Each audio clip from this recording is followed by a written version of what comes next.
స్వాతంత్ర సంగ్రామాన భారత యువతలో పోరాట స్ఫూర్తిని నింపిన చిరస్మరణీయ యోధుడు నేతాజీ సుభాష్ చంద్రబోస్ అని జనసేన అధినేత పవన్ కళ్యాణ్ అన్నారు. ఆ మహనీయుడి జయంతి సందర్భంగా మనఃపూర్వకంగా అంజలి ఘటిస్తున్నామని అన్నారు.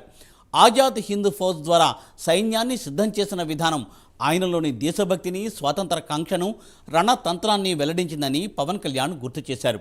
టోక్యో నగరంలో ఉన్న రెంకోజీ టెంపుల్ సందర్శించాను. అక్కడి నేతాజీ స్మారకాలను దర్శించుకున్నప్పుడు ఆ పోరాట యోధుడి త్యాగనిరతి తన మదిలో మెదిలిందని పవన్ కళ్యాణ్ పేర్కొన్నారు. ఆ మహనీయుడు మన భరతజాతికి అందించిన స్ఫూర్తిని, మనలో నింపిన పోరాట పటిమను భావితరాలకు అందించాల్సిన బాధ్యత ప్రతి ఒక్కరిపై ఉందని పవన్ తెలిపారు.